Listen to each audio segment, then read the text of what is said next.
자, 오늘은 본문 말씀을 중심으로 너무도 잘 아시는 이야기죠. 홍수와 방주 이야기를 여러분들과 나누려고 합니다. 아마 이번 주, 다음 주, 그 다음 주까지 아마 연결될 것 같은데, 오늘은 그 첫 번째 시간으로 구원은 역사다. 뭐가 역사다? 구원은 역사다. 이런 제목으로 하나님의 말씀, 특별히 홍수와 방주 이야기를 여러분들과 나누도록 하겠습니다. 여러분 혹시 어벤져스라는 영화를 보셨습니까? 오직 말씀과 기도로 아마 청년들은 아마 보셨을 것 같아요. 시리즈로 나왔던 영화입니다. 어벤져스라는 영화. 지구를 지키는 어떤 능력자들의 어벤져스, 영웅들의 이야기죠. 근데 그 시리즈 중에서 어벤져스 인피니트 워라는 그 시리즈가 있어요. 아세요? 아세요? 청년들 아세요? 거기서 대답해봐요. 거기에서 나오는 메인 빌런이 있죠. 누구예요? 못 봤어. 제대로 안 봤어. 타노스라는 인물이 메인 빌런으로 나옵니다. 그 타노스라는 인물은 5개의 보석을 취해서 전 우주의 생명체 절반을 죽이려고 합니다. 명분은 우주의 균형을 맞춘다는 명분이에요. 그래서 새로운 세상을 자신이 열겠다는 거예요. 지가 무슨 신도 아니면서 자기가 새로운 세상을 막 만들겠대. 어처구니 없죠. 자, 그런데 그가 우주의 생명체 절반을 죽이는데 그 방식이 뭐예요? 안 봤어요? 좀 보고 사세요. 이거 기억나십니까? 손가락 한 번만 딱 튀기면 전 우주, 지구가 아니고 전 우주의 생명체 절반이 죽습니다. 뭐만 하면? 손가락 한 번만 딱 5개의 보석을 박은 손에 손가락 한 번만 딱 튀기면 전 우주의 절반이 다 사라지게 돼 있어요. 마치 컴퓨터에서 딜리트 키보드를 딱 키를 누르면 그냥 없었던 것처럼, 처음부터 없었던 것처럼 싹 사라지는 것처럼 요거 한 번만 하면은 전 우주의 생명체 절반이 사라집니다. 자, 말도 안 되는 이야기지만, 우스개 이야기지만, 타노스가 능력이 많을까요? 하나님이 능력이 많을까요?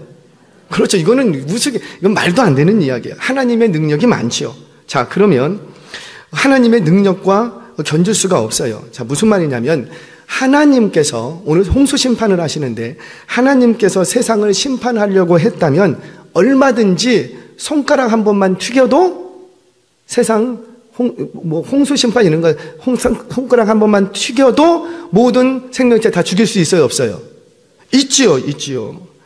하나님의 뜻을 이루는데, 세상을 심판하고자 하시는 하나님의 뜻을 이루는데 전혀 부족함이 없습니다. 그런데 하나님께서는 죄악으로 가득 찬 세상을 심판하시는데 그 방식이 뭐라?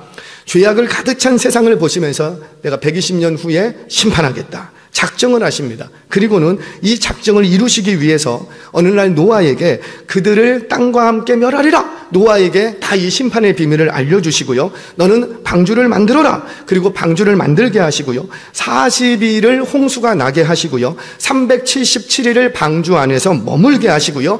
그리고 난 다음에 새로운 삶을 시작하게 하시더라는 거예요. 자, 그러면 우리는 질문할 수 있겠죠. 왜 하나님께서는 손가락 한 번만 딱 튀기면은 모든 거 다 끝내실 수 있는데 불구하고 세상의 죄를 심판하시면서 왜 이렇게 복잡하고 지루한 과정들을 밟고 있느냐라는 거예요. 여러분, 하나님께서 악을 심판하시는데 꼭 40일의 시간이 필요할까요? 방주에 들어갑니다. 방주에서 377일을 꼭 그 답답한 방주 안에 머물러 있어야 될까요? 물이 물러가고 묻히 드러나고 새로운 삶이 시작되는데 300일이라는 시간이 꼭 그들에게 필요했겠느냐라는 거예요. 자, 그래서 오늘은 이런 질문들을 던지면서 홍수 심판과 방주 구원이라는 큰 주제를 가지고 방주 이야기를 다시 조명하려고 합니다. 자, 다시 조명하면서 방주와 홍수와 방주 사건 속에 숨겨진 하나님의 구원의 비밀을 좀 찾아가도록 하겠습니다. 자, 먼저 오늘은 서론적인 시간이에요. 오늘 이거 모르면은 앞으로 이야기가 그렇게 큰 의미가 없어져요. 오늘 서론적인 이야기 굉장히 중요한 얘기입니다. 자, 우리는 홍수 심판에 대해서 오해하고 있는 부분들이 있어요. 그래서 오늘은 그 홍수 심판에 관한 오해를 먼저 풀고 말씀을 전하도록 하겠습니다. 자, 첫 번째 오해. 홍수 심판과 방주 이야기를 옛날 이야기, 설화, 수십만 년 전에 지구에 있었던 어떤 그런 이야기, 그런 설화로 생각한다라는 거예요. 여러분, 그거는 오해예요. 홍수와 방주 이야기는 역사적인 사건입니다. 아멘이세요? 자, 우리 창세기 6장 7절 말씀 같이 한번 읽겠습니다. 시작. 이르시되 내가 창조한 사람을 내가 지면에서 쓸어버리되 사람으로부터 가축과 기는 것과 공중의 새까지 그리하리니 이는 내가 그것들을 지었음을 한탄함이니라. 아멘. 자, 분명 하나님께서는 사람의 죄악을 가득 찬 이 세상을 세상 때문에 마음에 근심하십니다. 그리고 내리신 결론이 뭐냐면 홍수 심판해야 되겠다. 결론을 내리셨어요. 그런데 그 심판의 대상이 뭐라? 정확히 그 심판의 대상이 딱 명확하게 드러나 있죠. 뭐로부터? 우리 구절 한번 다시 한번 띄워주시겠어요? 자, 6장 7절 말씀 성경 구절 한번 띄워주세요. 자, 뭐로부터? 사람으로부터 뭐까지? 가축과 기는 것과 공중의 새까지. 다시요. 자, 홍수 심판의 대상이 명확하게 규정되어 있습니다. 뭐로부터? 사람으로부터 가축, 기는 것, 그리고 공중의 새까지. 자, 그런데 우리는 이 홍수 심판과 방주 사건의 이야기를 고대의 설화, 어떤 영적인 교훈을 주기 위한 고대로부터 내려오는 성경에 있는 옛날 이야기, 그런 것쯤으로 생각하는 경향이 있다고요. 그래서 그 이유 중에 하나가 뭐냐면, 어떻게 아무리 방주가 커도, 아무리 방주가 크다 할지라도 어떻게 그 속에 모든 짐승이 다 탈 수 있느냐라는 거예요. 여러분, 방주가 아무리 커도 지구상에 있는 그 동물들 다 태울 수 있어요, 없어요? 그래서 우리는 그저 이 이야기는 말도 안 된다. 그냥 우리에게 어떤 영적인 교훈을 주기 위해서 어떤 옛날부터 나오는 어떤 이야기다. 옛날 이야기 중에 하나다. 이렇게 생각하는 경향이 있어요. 그런데 그것은 오해예요. 오해예요. 자, 제가 설명을 합니다. 우리는 흔히 방주 안에 모든 짐승이 탑승할 것이라고 생각을 해요. 그래서 어떤 분들은 공룡이 이때 멸종했다. 왜 그렇게 생각하는 거예요? 공룡이 너무 커서 이 방주에 탑승하지 못했다. 그래서 멸종했다. 이렇게 생각하시는 분들이 계시더라고요. 그런데 아니에요. 만약 그것이 맞는다면 물속에서 살고 있는 공룡도 있어요. 그렇죠? 공룡이라는 게 있어요. 아세요? 그 물속에 있는 공룡도 있어요. 그럼 그 공룡들은 지금도 살아 있어야 돼요? 없어야 돼요? 살아 있어야 되는 거예요. 그래서 이건 말도 안 되는 거예요. 자, 여러분 기억하세요. 기억할 건 뭐냐면, 방주를 만드시고 그 방주에 탑승해야 될 규모, 즉 홍수 심판의 대상은 매우 제한적이었다는 거예요. 매우 제한적이었다. 자, 창세기 7장 14절 말씀 같이 한번 읽겠습니다. 시작.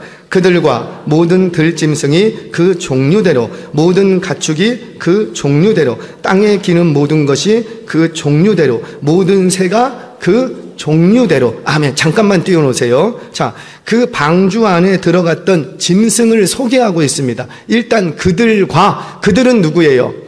노아를 비롯한 7식구, 총 8가족을 말하지요. 그들과, 그리고 모든 들짐승이 그 종류대로, 종류라는 것은 종을 얘기합니다. 그 종대로, 모든 가축이 그 종대로, 땅에 기는 모든 것이 그 종대로, 모든 새가 그 종대로. 자, 그러니까 이 방주 안에 들어가서 이 구원함을 받는 대상이 딱 정해져 있는데, 탑승하는 생물의 종류가 정해져 있는데, 들짐승, 가축, 땅에 기는 것, 아마도 곤충 포함했을 거예요. 그리고 공중의 새가 그 종대로 들어갔다는 거예요. 자, 일단 현재 자연과학자들이 말하는 생물의 종은 대략 100만 종 이상으로 봅니다. 100만 종 이상. 물론 오늘날의 종의 개념과 구약, 그 창세기, 이 창세기가 기록되었을 때에 모세가 알고 있는 종의 개념은 분명히 다를 거예요. 어떤 종의 개념이 더 많을까요? 아무래도 현대의 종의 개념이 훨씬 더 많겠죠. 변종도 있고 잡족도 있고 여러 가지 종들이 나오니까. 그러니까 오늘날의 종의 개념이 훨씬 많은데, 그렇다 치고 그 종의 개념을 대략 100만 종 이상으로 봅니다.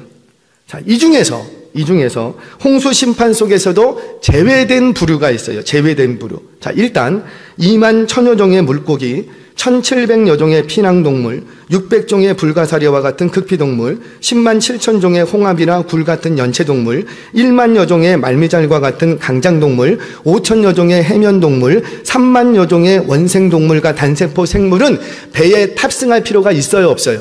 없어요. 왜? 이 심판은 어떤 심판이니까? 홍수 심판. 그래서 물에서 살 수 있는 생물은 굳이 배에 탑승할 필요가 없는 거예요. 자, 두 번째, 포유류가 탑승을 해야 되겠는데, 이 포유류 중에서도 고래나 바다표범과 같은 물에 사는 포유류가 있어요. 이런 동물, 그리고 양서류와 파충류, 이런 동물들도 탑승할 필요가 있어요, 없어요? 없어요. 자, 여기에다가 83만 8천 종의 절지동물이라는 것은 새우, 가재 이런 걸 얘기합니다. 3만 5천 종의 벌레, 이 벌레들은 코로 숨을 쉬지가 않습니다. 따라서 굳이 방주에 탑승할 필요가 없다는 거예요. 자, 이렇게 본다면 홍수 심판 중에 방주에 반드시 탑승해야 될 짐승은 매우 척추 동물 중에서도 매우 극소수의 동물들만 타게 됩니다. 자, 최대로 잡아서 포유류, 자연과학 시간도 아닌데, 자, 포유류 3,500종, 조류 8,600종, 혹시라도 파충류와 양수류가 탔다고 치고, 그래도 그것들이 5,500종. 자, 이렇게 모두 탑승하면 그 수가 몇 마리냐? 자, 3,500종, 8,600종, 5,500종 다 더하면 17,600마리. 17,600마리. 17,600마리가 암수 쌍으로 들어갔다고 치면 곱하기 2 하면 얼마? 35,200마리. 그런데 성경에 보니까 7마리씩 들어간 것도 있어. 모두 다가 7마리씩 들어가면 곱하기 7 하면 얼마? 12만 3,200마리만 이 배에 들어가면 되는 거예요. 최대로 잡아서. 그런데 이 배에 탑승했을 때의 그 짐승들의 크기가 컸을까요? 작았을까요? 완전 성체, 다 늙어서 완전히 성체가 된 이런 동물들은 굳이 탑승할 필요가 있어요, 없어요? 없어. 그러면 탑승을 해야 되면 우선권이 어린 것들일까요? 아니면은 그 성체가 다 된 것들일까요? 어린 것들. 그래서 어떤 과학자는 공룡도 탑승했다 이렇게 얘기를 해요. 왜? 공룡이 우리가 생각하는 큰 성체가 아니라 아주 애기, 조그만한 공룡도 있잖아요. 조그만한 애기 공룡들이 탑승했다. 그래서 공룡도 이때 살았다.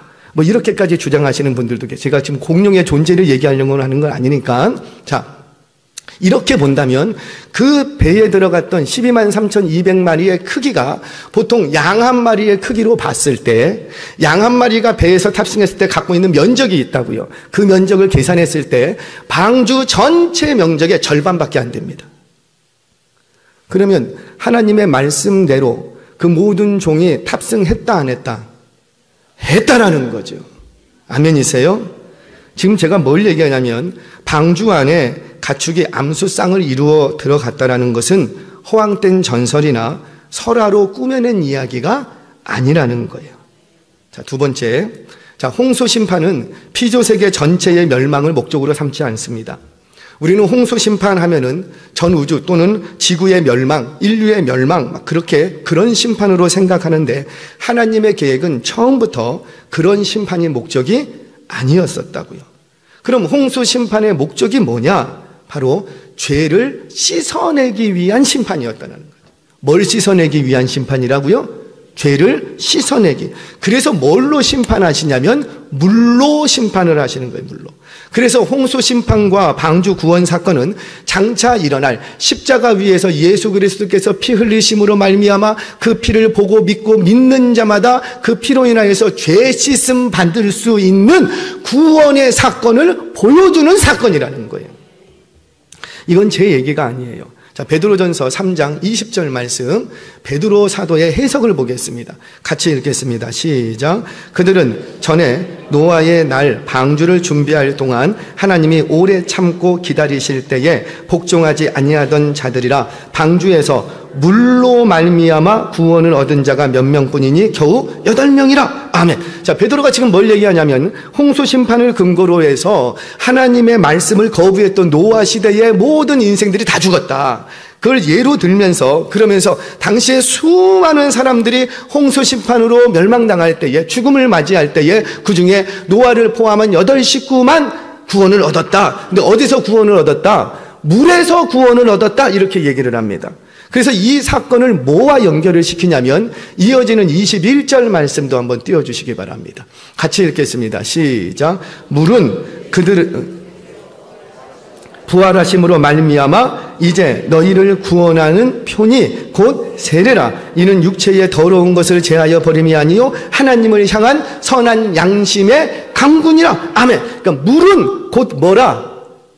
세례라. 세례. 예수 그리스도께서 구원하시는 표라.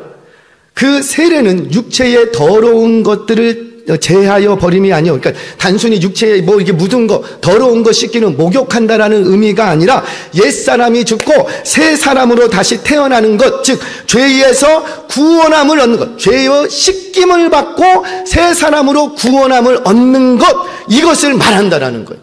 이게 베드로의 해석이라는 거죠. 이거 알려주려고 홍수 심판이 있었다라는 거예요. 만약에 이런 죄 씻음과 구원이 목적이 아니라 그저 그거 멸망이 목적이었다면 물이 아니라 사실은 불로 했어야지 돼요. 불로 하면 모든 형질이 다 녹아져 없어져 버립니다. 그래서 홍수 심판은 심판이 목적이 아니라 죄로 물들어 있는 인류를 죄로부터 씻김받고 구원하기 위해서 물로 심판했다라는 거예요. 기억하세요.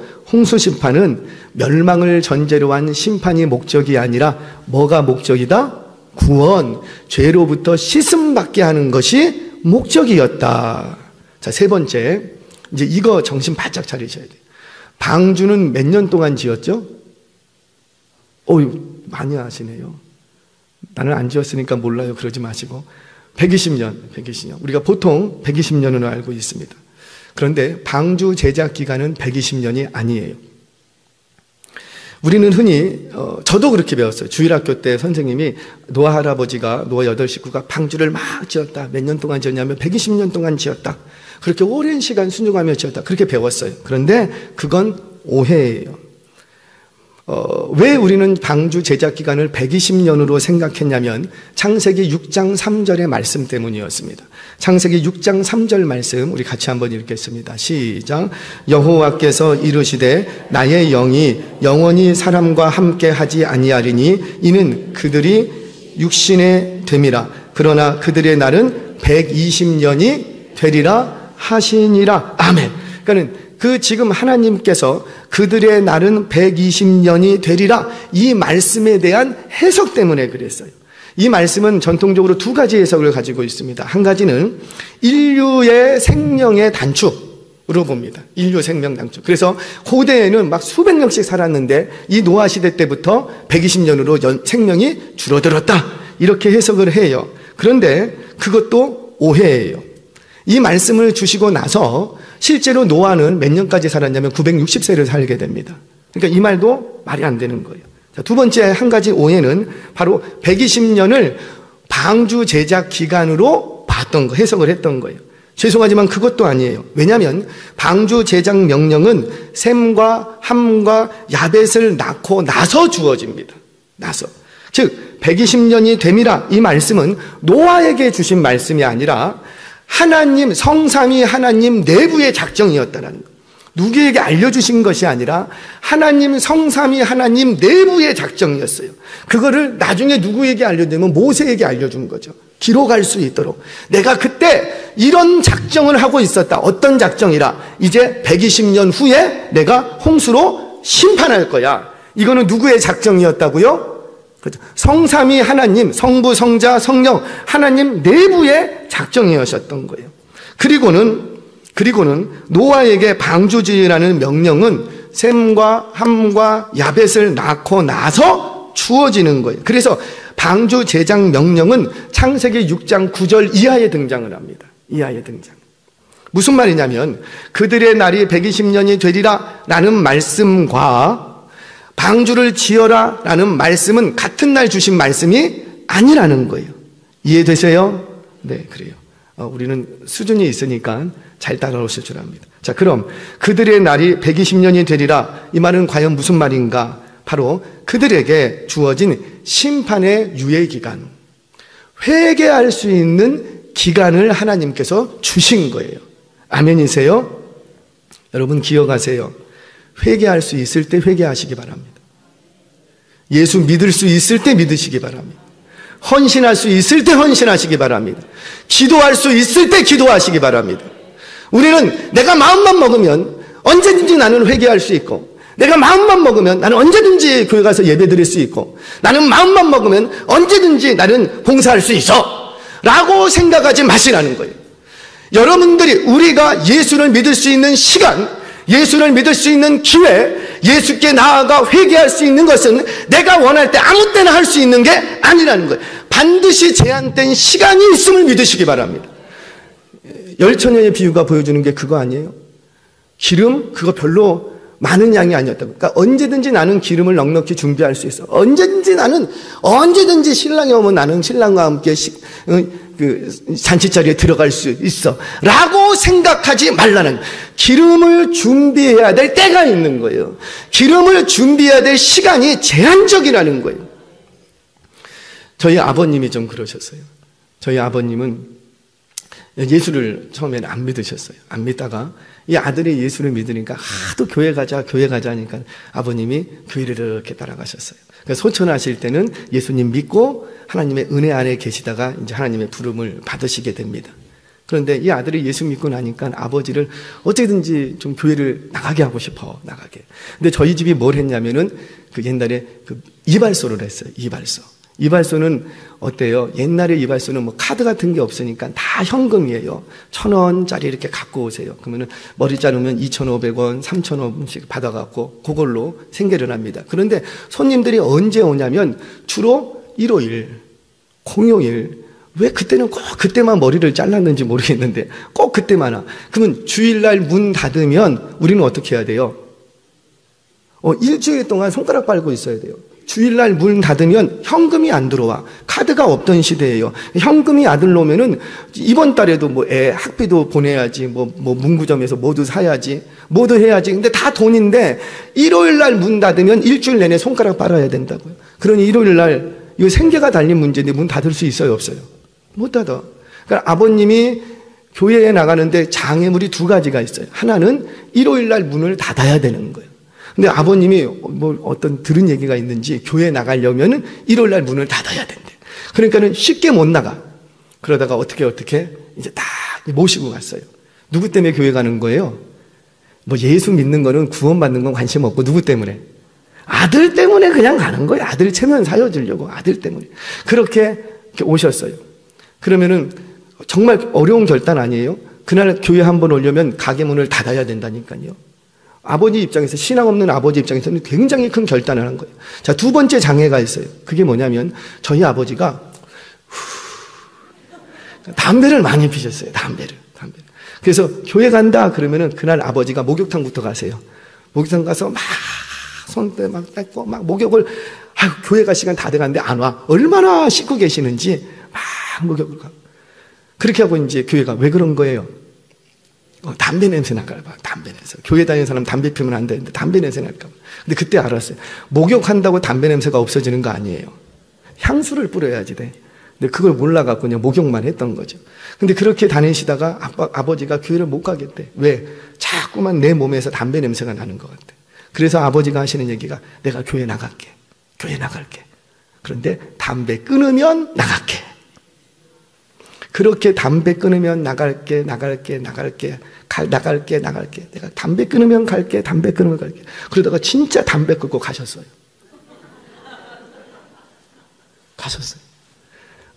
한 달 전쯤에 아버지가 담배를 딱 끊으십니다. 몸이 아프시니까. 담배를 끊고 그 다음에부터 예수님을 믿기 시작합니다. 나 같은 죄인도 예수 믿을 수 있습니까? 그때 예수 믿기 시작해서 한 달 동안 집에 계시면서 병성에 있는데 그렇게 평안할 수가 없죠. 돌아가시기 전에 하시는 얘기가 아야 내가 이럴 줄 알았으면 일찍 믿을 걸. 사랑하는 여러분, 예수 믿을 수 있는 건 내가 믿고 싶을 때 아무 때나 믿을 수 있는 게 아니랍니다. 반드시 예수 믿을 수 있는 기회가 있고 때가 있는 거예요. 우리 사랑하는 청년 여러분, 젊었을 때 예수 잘 믿으시기를 바랍니다. 저와 여러분들 혹시 오늘 이 자리에 내가 자식 때문에 누구 때문에 한 번만 나와줘야지 했던 분들이 계시다면 그 한 번 오는 발걸음이 두 번 오는 발걸음 되고 그 두 번 오는 발걸음이 영생에 이르는 발걸음 되시기를 주의 이름으로 축원합니다. 자, 다시 본문으로 돌아와서 방주 제작 기간이 120년이 아니에요. 그러면 120년이 아니라면 도대체 방주는 몇 년 동안 지었을까? 자, 앞서 말씀드렸지만 노아에게 방주 만들라고 명령하신 것은 셈과 함과 야벳을 낳고 나서 주신 명령이에요. 자, 여기서 우리는 셈의 출생 연도를 어느 정도 추정할 수가 있습니다. 자, 창세기 11장 10절 말씀 같이 한번 보겠습니다. 시작. 셈의 족보는 이러하니라. 셈은 100세 곧 홍수 후 2년에 아르박삿을 낳았고. 아멘. 자, 셈이 100세가 되었을 때 아르박삿을 낳게 되는데 100세가 언제였다? 홍수 후 2년이었다. 그러면 홍수가 났을 때 셈의 나이가 몇 살이고? 98세. 자, 셈, 함, 야벳이 출생 순서대로 기록되었다고 본다면 아마 뭐 2, 3년 터울 수는 있겠지요. 이렇게 본다면 대략 셈이 7, 8세가 되었을 때 동생들이 있었을 거라고요. 동생들이. 그리고 어느 정도 배를 만드는 일에 적극적으로 참여할 수 있어야 했기 때문에 특히 며느리들도 함께 참여한 것으로 보여지는데 그렇다면 셈은 대략 20살이 돼서야 방주 제작이 시작되었다고 볼 수가 있는 거예요. 자, 이렇게 본다면 방주 제작 기간은 최대 길어야 7, 80년. 아무리 길게 봐도 90년을 넘지 않는 거예요.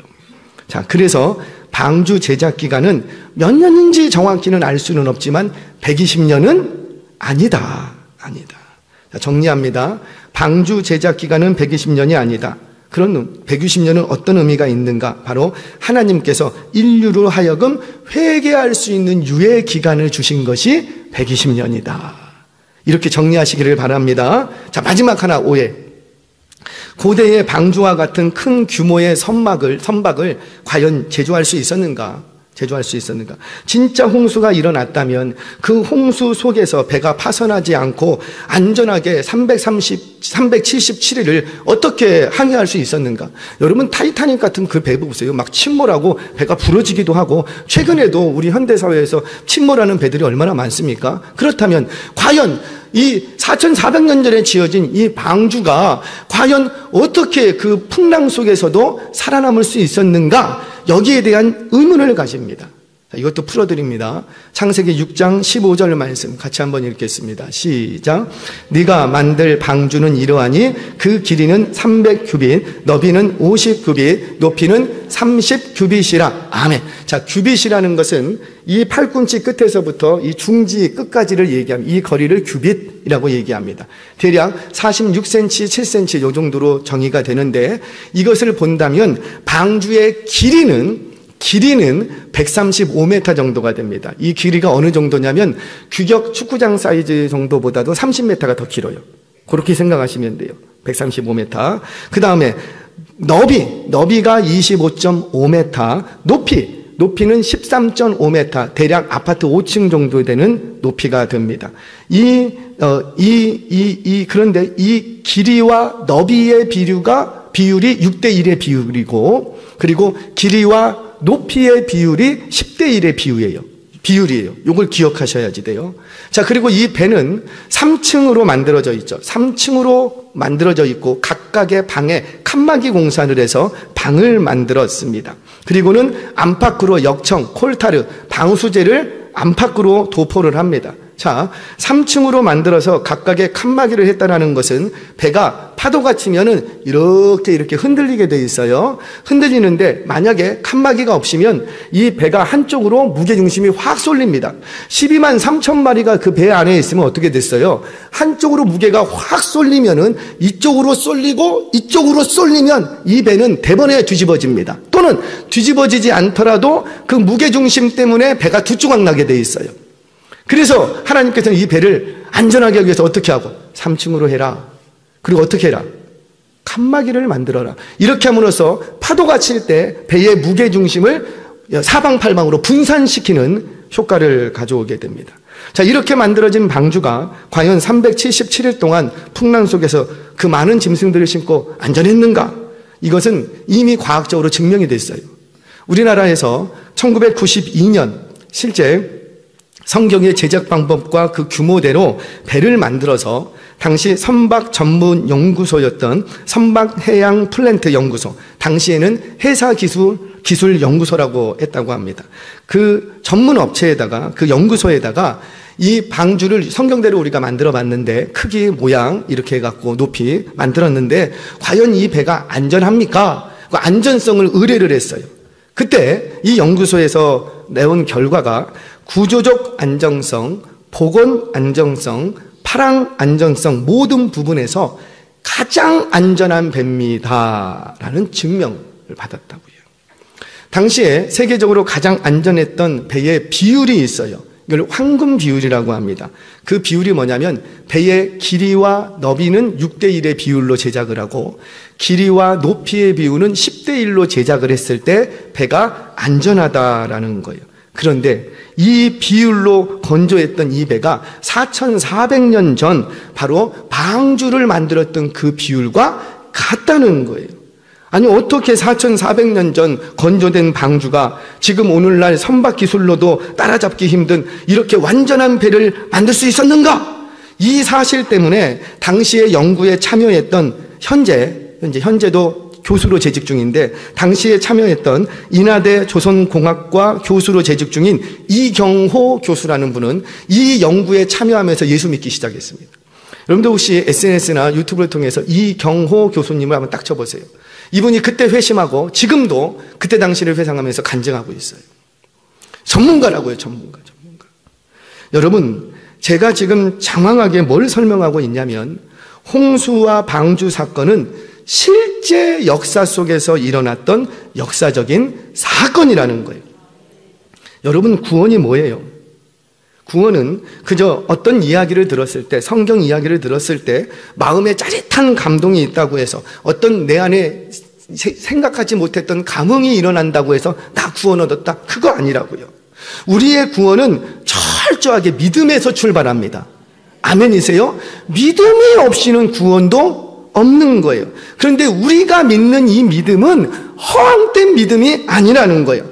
반드시 우리가 믿는 이 믿음은 성경에 기록된 그 말씀대로 믿는 믿음만이 구원에 이르는 줄 믿으시기를 바랍니다.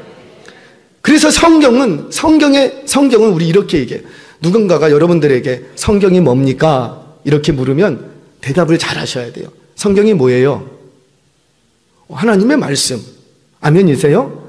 조금 지식이 있으신 분들은 그래요. 구원을 주시는 하나님의 말씀. 아멘이세요? 자, 제가 조금 더 확장을 합니다. 이거 기억하세요. 성경은 역사 속에 계시된 하나님의 말씀이에요.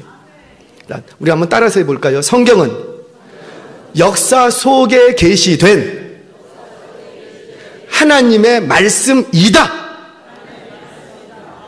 말씀도 있다 이러면 안 되고 말씀이다. 그래서 이단과의 도전 속에서는 명제로 여러분들이 기억하고 계세요. 성경이 뭐라? 역사 속에 계시된 하나님의 말씀이다. 그래서 성경은 구원에 관한 역사를 가지고 있어요. 그래서 성경은 어떤 면에서 역사책이에요. 어떤 역사책? 구원에 관한 역사책이라는 거예요. 그래서 창세로부터 언약을 맺으시고 그 구원 언약을 이루시기 위해서 인류 역사에 개입하시고 인류 역사를 지금도 이끌어가고 계시다는 거예요. 물론 성경이 모든 인류의 역사를 다 기록하지는 않아요. 이런 거죠. 인류의 역사 중에서 한국과 관련된 역사를 뭐라고 해요? 한국사. 로마와 관련된 역사가 뭐예요? 로마사. 우리는 전 인류 역사를 다 몰라도 한국에 관한 역사만 잘 알면 한국을 알아요, 몰라요? 아는 거예요. 우리가 인류 역사 전체를 몰라도 로마의 역사만 잘 알고 있으면 로마의 흥망성쇠를 우리는 알 수가 있는 거예요. 마찬가지예요. 성경은 인류 역사 속에서 구원과 관련된 역사만을 가지고 와서 기록을 했다고요. 그래서 성경에는 이것을 구속사 이렇게 얘기합니다. 구속사가 기록되어 있는데 그 구속사를 알면 구원을 얻기에 충분한 지식이 있는 줄 믿으시기 바랍니다. 그래서 성경은 구원에 관한 책이에요. 구원을 주는 책인 거예요. 그래서 성경은 창세기를 피든 계시록을 피든 요나서를 피든 어디를 피든지 간에 뭐가 보여져야 되고, 구원. 하나님이 인류를 이용해서 나를 위하여서 구원을 이루시기 위해서 어떻게 역사하시는가, 하나님의 구원이 보여져야 됩니다. 왜? 한국사를 보면 뭘 아니까? 한국. 그러면 구속사를 알면 뭘 알게 되니까? 구원. 아멘이세요?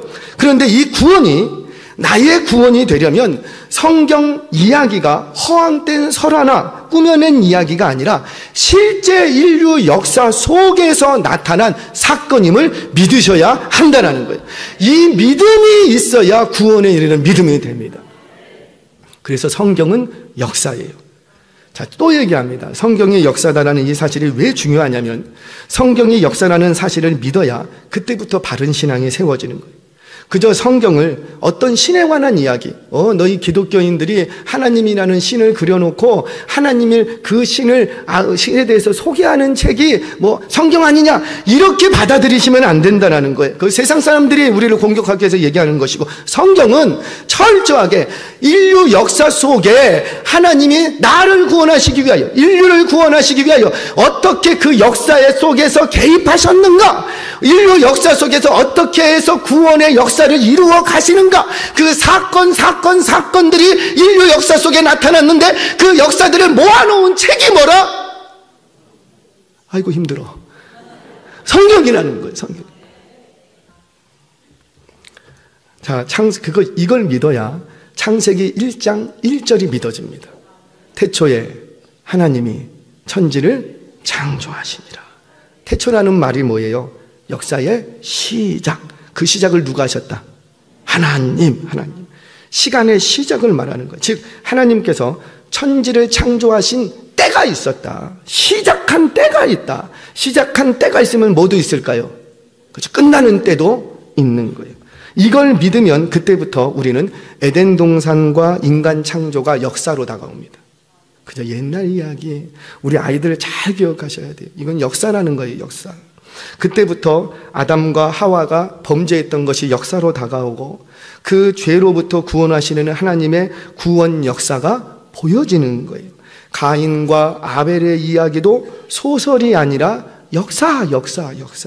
모세의 이야기도 역사, 가나안 정복 전쟁의 이야기도 역사, 삼손의 이야기도 역사, 다윗과 골리앗의 이야기도 역사, 그리고 예수님의 동정녀 마리아에서 몸에서 출생하시고 십자가에 죽임당하시고 3일 만에 부활하시고 승천하신 것도 역사. 우리가 믿는 믿음은 이 역사적인 사건을 믿는 거예요. 아멘. 뭔가 내가 하나 그려놓고 믿습니다, 이런 하나님을 내가 믿습니다가 아니라고요. 허황된 이야기, 꾸며낸 이야기를 믿으면 우리의 믿음은 모래 위에 세우는 것과 같아요. 그냥 무너지고 말아요. 그런데 우리의 믿음은 확실한 역사, 분명한 사건 위에 세워진 믿음이라는 거예요. 어떤 분은 그래요. 어떻게 2000년 전 예수님이 십자가에 달려 죽으시고 부활했다는 것이 어떻게 역사적인 사건이라고 너희들 어떻게 단정할 수 있느냐 라고 질문을 합니다. 여러분, 제가 이런 질문을 받으면 꼭 얘기하는 게 있어요.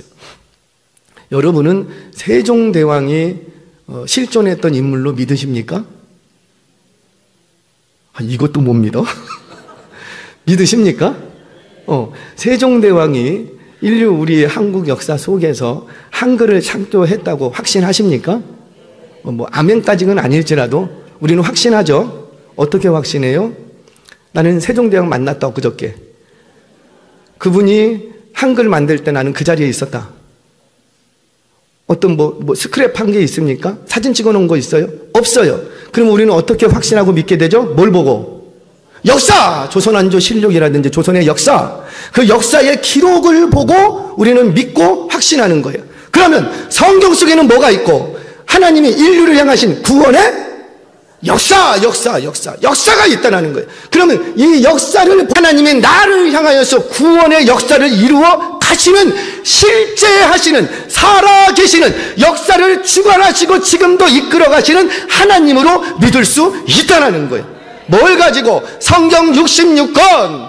왜? 이 성경 66권은 역사의 기록이기 때문인 거예요. 말씀을 정리하겠습니다. 사랑하는 여러분, 기억하세요. 우리의 믿음은 허황된 믿음이 아니에요. 짜릿한 감정의 문제가 아니라는 거예요. 좋은 말씀을 믿는 게 아니라는 거예요.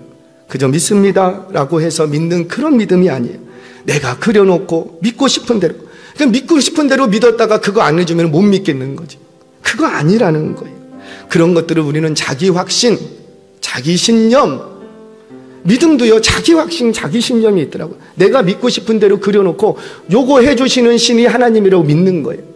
그러니 자기 확신대로 안 되면 믿음도 사라져버리는 거예요. 그거는 믿음이 아니에요. 우리가 믿는 믿음은 역사 속에서 실제 하셨던 하나님의 그 구원 역사를 믿는 거예요. 뭘 보고? 바로 성경에 기록된 이 역사를 보고 믿는 거예요. 그 역사 속에 운행하시는 하나님이 계시다라는 것을 확신하게 되는 거예요. 그 구원의 역사는 6,000년의 세월을 흐른 지금도 저와 여러분의 삶 가운데 실존하고 계십니다. 그 역사의 주인이신 하나님이 지금도 살아 계시기 때문이에요. 지금도 우리 하나님은 실제하셔서 살아 계셔서 당신의 구원을 이루기 위해서 오늘도 역사하고 계십니다. 그래서 구원은 역사예요. 구원은 사건이에요. 나의 인생 속에 찾아오신 분명한 사건이 되어야 하는 거예요.